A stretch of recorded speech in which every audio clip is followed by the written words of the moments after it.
안녕하세요. 게으른 개미입니다.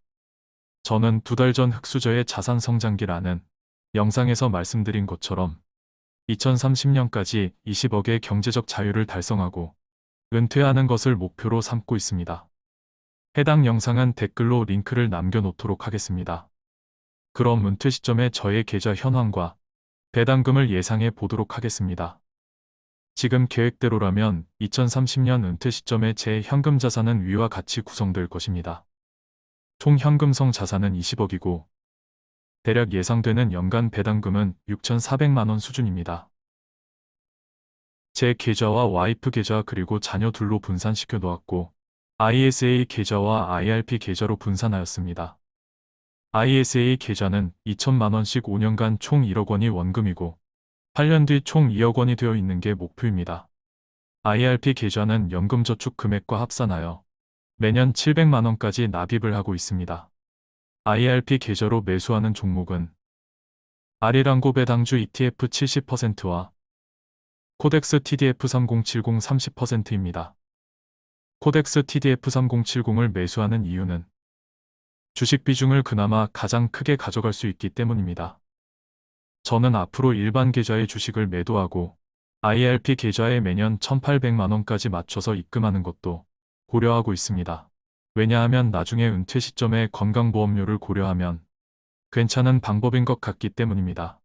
하지만 아직은 개별 종목에서 더 큰 수익을 얻을 수 있다는 주제 넘은 자신감으로 연말정산의 세액공제 한도 금액인 700만 원까지만 납입하고 있습니다. 적절한 시기가 오면 저희 부부 모두 IRP를 1,800만 원까지 꽉꽉 채워서 입금할 계획을 가지고 있습니다. 그리고 기타 자산은 연금과 가상화폐 그리고 현금 자산입니다. 퇴직 전까지는 최대한 금융소득 종합과세자가 되지 않도록 이처럼 지금부터 분산 투자를 하고 있는 것입니다. 자녀 계좌가 아직은 마이너스를 나타내고 있지만 5년 뒤, 10년 뒤에 불어날 자산을 생각하면 하루라도 빨리 비과세 한도까지 증여해 주는 게 이득입니다. 2천만 원을 증여해서 4천만 원이 되면 세금은 하나도 없지만 나중에 4천만 원을 증여해 주기 위해서는 비과세가 아닌 나머지 2천만 원의 10%인 200만 원을 증여세로 납부하여야 하기 때문입니다. 저희 부부는 2030년 은퇴 시점이 되면 아마도 금융소득종합과세자가 될 것입니다. 하지만 저와 와이프 각각 2천만 원 약간 초과되는 수준이기 때문에 추가로 내는 세금은 거의 없다고 보시면 됩니다. 왜냐하면 4,600만 원까지는 세율이 15%이고 배당을 받을 때 이미 원천징수로 15.4%를 냈기 때문에 추가로 내는 세금은 없다고 보시면 됩니다. 물론 55세가 넘어 각종 연금을 수령하게 되면 추가로 내는 세금은 많아질 것입니다. 하지만 부부와 자녀 간 자산을 적절히 분산한다면 소득에 비해서는 그렇게 큰 부담은 되지는 않을 듯 합니다. 소득세 외에도 건강보험료도 큰 부담이 될 수 있습니다. 저희 부부는 퇴직하게 되면 직장가입자에서 지역가입자로 넘어가게 될 것입니다. 건강보험료 부담을 줄이기 위해서 아직은 8년이나 남았지만 지금 계획은 2가지 옵션을 생각하고 있습니다. 첫 번째는 법인 설립입니다. 법인을 설립하고 제가 직원이 되는 것이지요. 배당 수익이 커질수록 세금과 보험료가 커지기 때문에 퇴직 당시의 투자 수익을 고려해서 법인 설립 여부를 최종 결정하게 될 것 같습니다. 두 번째는 건강보험 임해가입 제도를 활용하는 방법입니다. 1년간 4대 보험료가 지급되는 아르바이트 성격의 일을 하고 3년간 해당 보험료로 임의가입을 하는 방법입니다. 8년 뒤에는 어떤 제도가 생길지 모르니까 아직은 구체적으로 계산해 보지는 않았습니다. 저와 비슷한 상황으로 퇴직이 얼마 남지 않으신 분이 계시다면 법인 설립과 건강보험 임해가입 제도에 대해 공부해 보시면 많은 도움이 될 것입니다. 지금까지 2030년 저의 은퇴 시점 상황에서 계좌의 분산과 배당금, 그리고 절세 계획에 대한 이야기였습니다. 구독과 좋아요를 누르시면 부자 됩니다.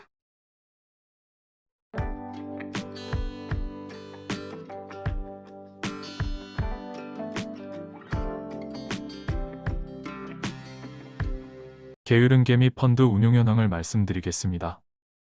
게으른개미 펀드에 대해 먼저 소개드리겠습니다.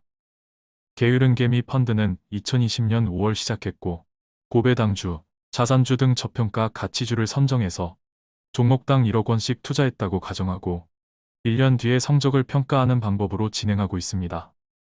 너무 저렴한 저평가 종목을 잘 선정하면 1년 정도의 시간이면 충분히 안정적인 수익을 얻을 수 있지 않을까 하는 생각으로 펀드를 운영하고 있습니다. 이 펀드는 모의 펀드로 제가 매주 공개하는 실계좌 운영 현황과는 별개인이 참고해 주시기 바랍니다. 제 채널의 재생 목록을 통해서 보고 싶은 주제만 보실 수 있습니다. DI 동일을 시작으로 금호석유 우선주까지 1년의 투자기간이 종료된 종목은 총 13종목입니다. 그간 투자했던 종목과 실적을 살펴보면 DI 동일이 배당금을 포함해서 207%의 수익을 나타냈고 KTNG 10.5%, 삼보판지 126.3%, BYC 우선주가 58.3%, 아세아제지가 101.9%, 하나사무비가 26%의 수익을 나타냈습니다. 미래에셋증권이우비는 4.8%의 수익을 나타냈고 메리츠금융지주는 363.1%로 가장 높은 수익을 얻은 종목이었습니다. 신영증권은 16.5%의 수익을 보였고 DB금융투자는 마이너스 12.1%로 처음으로 손실 종목이 되었습니다. 이어서 이베스트투자증권은 마이너스 10.8%, 대신증권 우선주는 2.0%의 수익을, 금호석유 우선주는 마이너스 21.7%로 가장 큰 마이너스를 확정한 종목이었습니다. 투자기간이 종료된 13종목 중 수익으로 마무리한 종목은 총 10종목이고 손실로 마무리한 종목은 총 3종목으로 수익의 합계는 총 8억 7,191만 원이었습니다. 다음은 현재 투자가 진행 중인 종목 현황입니다. 총 17종목이 투자 진행 중이며 플러스인 종목은 HD현대와 SK 우선주 2개이며 마이너스인 종목은 모두 15종목이나 됩니다.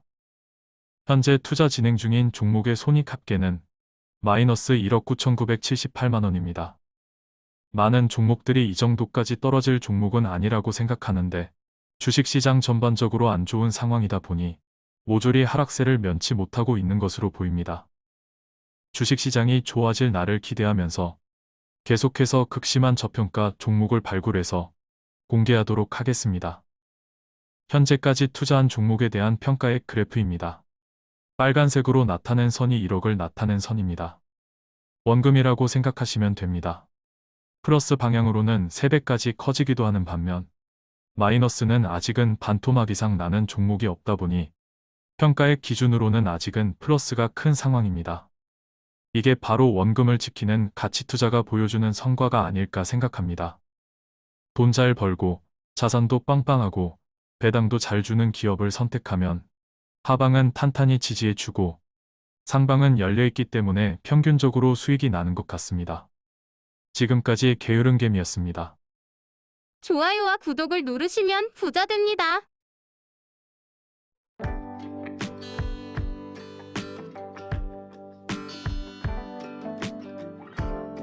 안녕하세요. 게으른개미입니다. 어느새 2022년도 막바지에 이르렀습니다. 10월 주식투자 보고서를 말씀드리겠습니다. 10월 한 달간 코스피는 5.2%가 상승하였고 코스닥은 2.2%가 상승하였으며 제 계좌는 0.7%가 상승하였습니다. 10월은 지수보다 저조한 성적을 나타냈네요. 22년 연간 기준으로는 현재까지 코스피는 23.8%가 하락하였고 코스닥은 33.5%가 하락하였으며 제 계좌는 10.7%가 하락하였습니다. 투자보고서를 작성하기 시작한 2020년 2월부터의 누적 성적을 살펴보면 코스피와 코스닥은 7%가 상승하였고 제 계좌는 68.9%가 상승하였습니다. 다음은 월별 투자 성적입니다. 10월은 추가 입금은 없었고 10월 한 달간 367만 원의 평가액이 상승하였습니다. 22년 연간 기준으로는 현재까지 5,448만 원의 손실 중이며 누적 수익은 1억 8,604만 원의 수익을 나타내고 있습니다. 마음 같아서는 배당 나길 전에 주식을 더 사고 싶은데 현금이 부족해서 안타까운 마음입니다. 다음은 보유 종목 현황입니다. 총 20종목에 분산 투자하고 있습니다. 금호석유 우선주의 비중이 32.5%로 가장 높은 비중을 차지하고 있습니다. 금호석유는 다음 주 금요일에 3분기 실적을 발표할 예정입니다. 지배순이익 기준으로 2천억은 넘어주기를 바라고 있습니다. 3분기 실적이 나오면 어느 정도 배당금도 예측이 가능할 듯 합니다. 개인적으로는 6천원 정도의 배당금과 1,500억 정도의 자사주 매입 소각이면 만족할 듯 합니다. 6천원의 배당이면 시가 배당률로 6.9%의 배당률로 나쁘지 않은 수치라고 생각하고 있습니다. 대신증권과 신영증권은 전통적인 가치주입니다. 리테일의 비중이 크지 않다 보니 증권업 경기에 영향을 크게 받지 않는 종목이고 자사주 비율도 높으며 보유 부동산을 통한 임대 수익도 안정적으로 올리는 안정적인 종목입니다. 앞으로 5년, 10년 계속하고 싶은 종목입니다. 하나사무비는 몇 차례 영상에서 소개한 것처럼 국내 대표적인 저평가 종목이라고 생각합니다. 자산가치, 수익가치, 배당가치를 고려했을 때 이보다 저렴한 주식은 드물다고 생각하고 있습니다. BYC도 시총보다 훨씬 많은 부동산을 가지고 있는 땅부자입니다. 시가총액은 2천억대이지만 보유한 부동산은 2조가 넘는 것으로 평가받고 있습니다. 게다가 우선주는 본주의 40% 수준밖에 되지 않으니 묵묵히 가지고 가다 보면 큰 수익을 한 번은 줄 것으로 기대하고 있습니다. 이렇게 5종목의 비중이 거의 80%에 육박하고 있습니다. 나머지 종목들도 저평가로 판단되는 종목만을 매수하였으며 투자 성적은 극과 극을 달리고 있네요. 제 계좌와 코스피, 코스닥의 수익 그래프입니다. 2020년부터 21년 상반기까지는 모두 우상향하는 모습이다가 21년 하반기부터 지지부진한 모습입니다. 비교적 제 계좌가 코스피, 코스닥에 비해 낙폭이 크지 않은 모습입니다. 다음은 원금과 평가금 그래프입니다. 원금은 20년 상반기에 크게 늘린 이후로는 2년여간 크게 늘리지 않았습니다. 현재 총 투입원금은 2억 7천만 원이고 평가금액은 4억 5,600만 원을 나타내고 있습니다. 다음은 월별 평가액 변동 그래프입니다. 역시 21년 상반기부터 파란색 기둥이 많이 나타나고 있습니다. 평가액이 늘어나는 달은 높이가 낮은 반면 평가액이 떨어질 때는 큰 폭으로 내려가는 모습이네요. 앞으로 남은 2달간 금년의 마이너스 실적을 많이 회복했으면 합니다. 현재 보유 종목 기준으로 내년에 받을 배당금 예상액입니다. 현재 보유 종목의 시가 배당률은 8.4%이고 3,828만 원의 배당금을 받을 듯 합니다. 이 숫자는 올해 배당 지급액을 기준으로 한 숫자이고 내년에 종목별 배당금이 결정되면 확정 숫자로 바뀔 것입니다. 세금을 제외하면 3,238만 원을 받을 것으로 예상되며 12개월로 나누면 매월 269만 원을 받는 셈입니다. 365일로 나누면 매일 88,000원의 배당금을 받고 있는 셈입니다. 주가가 떨어질 때마다 예상 배당 현황을 보면 편안함을 느낄 수 있어서 장기 투자하는 데 도움도 되고 좋은 것 같습니다. 지금까지 게으른개미였습니다. 좋아요와 구독을 누르시면 부자 됩니다.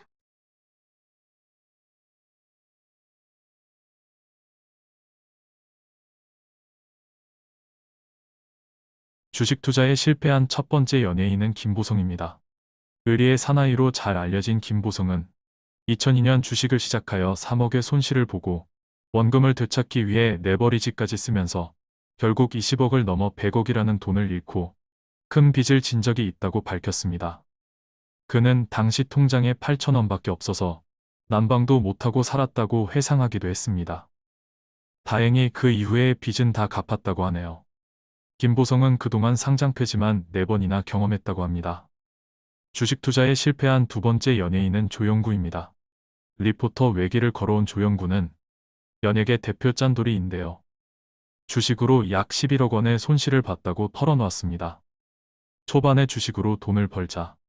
이렇게 돈을 쉽게 벌 수 있구나 라는 생각에 투자금을 늘리다가 결국 큰 손실을 보게 되었다고 합니다. 한겨울에도 보일러도 안 키면서 1,000원, 만원 아껴가며 모은 돈을 주식으로 한 방에 날렸을 것을 생각하면 정말 충격이 컸을 듯 합니다.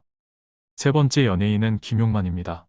김용만은 SBS 스타부부쇼 자기야 녹화에서 지인의 조언을 듣고 2억 원을 주식에 투자했다가 몽땅 날렸다고 털어놓았습니다. 당시 경제야 놀자라는 프로그램을 진행할 때 1년치 출연료 2억 원을 선급으로 받았는데 주식으로 며칠 만에 몽땅 날리게 됐다고 말했습니다. 표영호의 잘못된 정보로 실패한 것인데요. 역시 지인의 조언으로 투자하다가 망한 케이스입니다. 참고로 김용만은 2008년경 불법 도박 사이트에 10억 규모로 베팅해온 혐의를 받은 적이 있습니다. 주식을 도박처럼 하지 않았나 생각이 듭니다. 주식으로 망한 네 번째 연예인은 노홍철입니다. 노홍철은 홍방골이라는 별명을 가지고 있습니다. 노홍철 반대로 사면 꼴의 약자인데요. 노홍철은 주식으로 차값이 아니라 집값 이상의 돈을 날려봤다고 말했습니다. 적어도 수억 원의 돈을 잃은 듯합니다. 노홍철은 18가지가 넘는 가상화폐에도 투자해 대부분 가격이 급락해서 97% 손실률을 기록하고 있는 것도 있다고 밝혔습니다. 다섯 번째 연예인은 김지훈입니다. 나 혼자 산다에서 아침에 일어나자마자 주식 시세 보는 습관을 보여주었는데요. 상장 폐지는 기본 아닌가요? 라는 멘트로 화제가 된 적이 있습니다. 과거에 엔터테인먼트 쪽에 투자했는데 어느 날 아예 주식 리스트에 없더라라며 상장 폐지 경험담을 들려주기도 했습니다. 마지막 연예인은 표영호입니다. 사실 표영호는 주식 실패는 아니지만 특이 케이스입니다. 표영호는 1,000만 원의 종자돈으로 15억을 만들었다가 선물 옵션에 투자해 3개월 만에 15억을 150만 원으로 만들었다고 합니다. 그리고 2, 3년 동안 주식을 쉬었다가 다시 주식을 시작해 25억의 수익을 내고 주식시장을 떠났다고 말했는데요. 본인을 몰빵소년이라고 표현한 표씨는 미국의 전설적 투자자 제시 리버모어의 투자 전략에 영향을 받았다고 밝혔습니다. 제시 리버모어는 1920년대 사람인데 인터넷도 없고 회사의 공개 정보도 많지 않던 시대의 추세매매 기법을 지금 적용하는 게 맞나 하는 생각이 듭니다. 아무튼 이런 식으로 상한가만 연달아 8번 맞은 적도 있고 상장 폐지도 4번 정도 경험해 봤다고 하니 천당과 지옥을 모두 경험한 듯 합니다. 지금까지 연예인들의 주식 투자 실패담이었습니다. 경제 공부가 되지 않은 상태로 큰 돈을 벌게 되면 지키기가 쉽지 않다는 것을 보여주는 듯 합니다. 유명 연예인들은 주식 투자로 큰 돈을 잃어도 수입이 커서 다시 일어설 수 있지만 우리는 그렇지 못하기 때문에 매우 신중하게 투자해야겠습니다. 지금까지 게으른개미였습니다. 좋아요와 구독을 누르시면 부자 됩니다.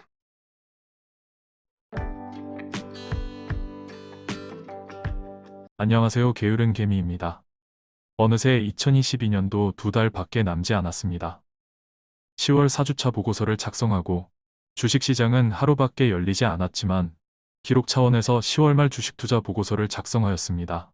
10월 4주차 보고서에서 자세히 말씀드린 내용은 넘어가고 간단하게만 말씀드리겠습니다.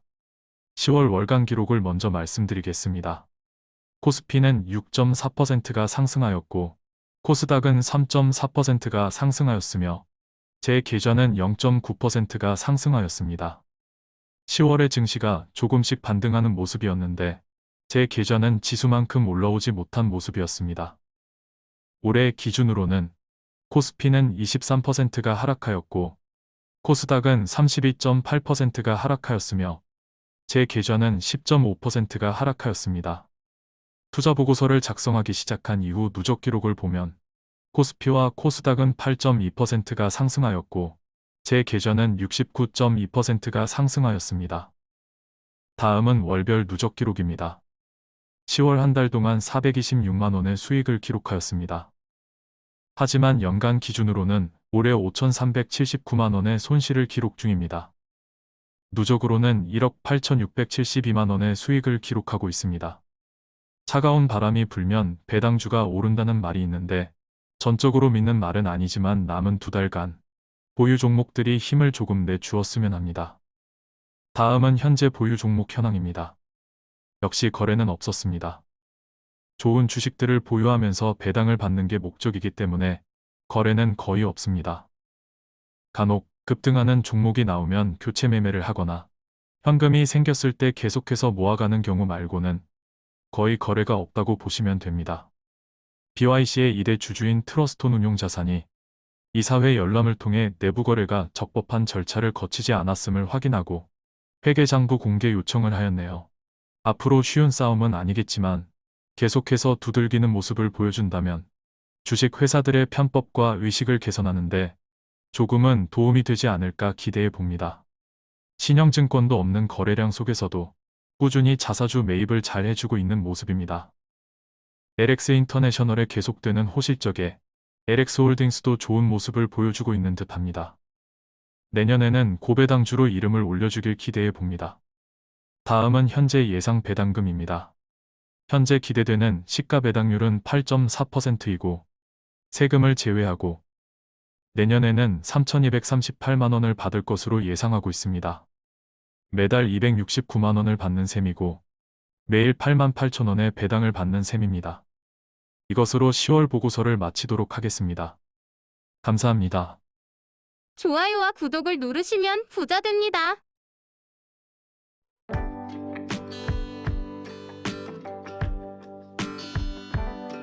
안녕하세요. 게으른 개미입니다.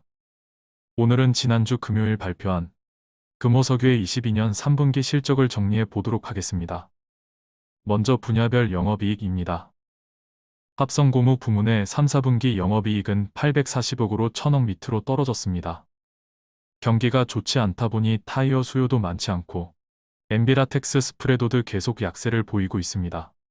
4분기에도 약세가 지속될 것으로 예측됩니다. 합성수지 부문은 적자를 기록했네요. 4분기에도 역시 약세가 지속될 것으로 보입니다. 다음은 페놀유도체 부문입니다. 금호석유의 100% 자회사인 금호PMB화학이 담당하고 있습니다. 금호PMB화학은 지난해 OCI의 말레이시아 자회사와 바이오의 폭시 회사를 설립했습니다. 외형이 계속해서 커져가는 부문이기도 합니다. 3분기 실적은 조금 아쉽긴 하지만 4분기에는 약 700억대로 회복할 것으로 예측됩니다. 다음은 EPDM 부문입니다. 금호석유의 100% 자회사인 금호폴리캠이 담당하고 있습니다. 몇 년간 적자를 지속하다가 최근 흑자를 이어가고 있는데 일본 기업이 보유한 50% 지분을 작년에 매입해서 100% 자회사가 되었는데 타이밍이 정말 적절했다고 생각됩니다. 이익이 계속해서 증가해서 이번 분기에는 500억대 영업이익을 찍어주었습니다. 실적이 좋지 않은 시기에 정말 효자 분야가 아닐 수 없습니다. 마지막으로 에너지 분야입니다. 금호석유는 여수의 발전소 2곳을 운영하고 있습니다. 이곳에서 생산한 스팀과 전기를 판매하는데 에너지 단가가 올라가면서 800억의 영업이익을 올려주었습니다. 4분기에도 좋은 실적을 이어갈 것으로 예측됩니다. 3분기까지 누적 실적을 합산해서 살펴보면 영업이익은 1조 335억이고 지배순이익은 8,709억입니다. 금호석유는 4분기에도 3분기와 비슷한 실적을 보일 것으로 예측됩니다. 그렇게 되면 연간 기준으로는 지배순이익이 1조가 조금 넘는 실적을 보일 듯 합니다. 자사주를 감안한 시총이 약 4조이기 때문에 여전히 PER 값은 3점대로 매우 저렴한 수준임을 알 수 있습니다. 조금 올랐다고 해서 아직은 팔 때가 아니라는 생각입니다. 금호석유는 과거의 스프레드와 주가가 거의 유사한 흐름을 보여왔습니다. 하이투자증권에서 분석한 자료를 살펴보면 금호석유의 가중평균 스프레드 값은 22년 6월경 최저점을 찍고 조금씩 반등을 하고 있는 모습입니다. 4분기에 해당하는 10월 이후는 3분기보다는 조금 더 나은 스프레드를 보이고 있습니다. 제품 판매가가 많이 내려왔지만 원재료의 가격이 더 많이 내려갔기 때문에 스프레드는 매우 견조할 것으로 예측하고 있습니다. 올해 배당금은 대략 6천원 전후로 예상하고 있습니다. 배당금은 급격하게 줄이지 않는 경향이 있기 때문에 8천원 정도까지는 가능성이 있다고 보고는 있습니다. 금호석유는 SSBR과 CNT, 그리고 엔지니어링 플라스틱 부분을 미래 먹거리로 판단하고 지속적인 투자를 진행하고 있습니다. 특히 전기차, 수소차용으로 사용되는 초고성능 타이어용 원료인 SSBR은 올해 4분기에 증설이 완료되어 내년에는 매출 증대에 영향을 줄 것으로 보입니다. 전기차용 배터리 핵심 소재인 CNT 부문도 21년 개발에 성공하여 현재 연 120톤을 생산하고 있으며 24년에는 360톤까지 증설할 예정에 있습니다. 금호석유는 현재 엄청난 현금 창출로 부채 없이도 안정적인 투자를 이어가고 있습니다. 수익성 면에서도 자산 측면에서도 배당과 자사주 매입 소각 등 주주환원 측면에서도 매우 매력적인 종목입니다. 저는 몇 년 후에는 이 가격을 볼 수 없을 것으로 기대합니다. 특히 내년에 경기가 좋아져 수요가 늘어나 스프레드가 좋아진다면 주가도 지금처럼 부진하지는 않을 것으로 기대하고 있습니다. 지금까지 게으른개미였습니다. 좋아요와 구독을 누르시면 부자 됩니다.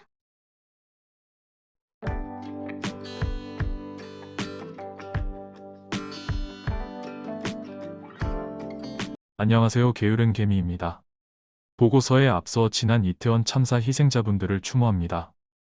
다시는 이런 안타까운 일이 없었으면 하는 바람입니다. 그럼 11월 1주차 보고서를 말씀드리겠습니다. 11월 현재까지 코스피는 3.5%가 상승하였고 코스닥은 0.9%가 상승하였으며 제 계좌도 0.9%가 상승하였습니다. 22년 연간 기준으로는 코스피는 23.8%가 하락하였고 코스닥은 33.5%가 하락하였으며 제 계좌는 9.7%가 하락하였습니다.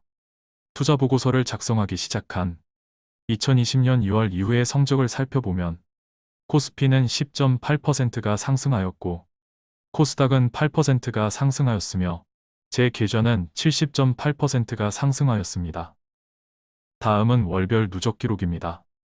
11월은 현재까지 449만원의 수익을 기록 중이고 올해 기준으로는 4,930만원의 손실을 기록 중입니다. 보고서 작성 이후로 보면 1억 9,121만원의 수익을 기록 중입니다.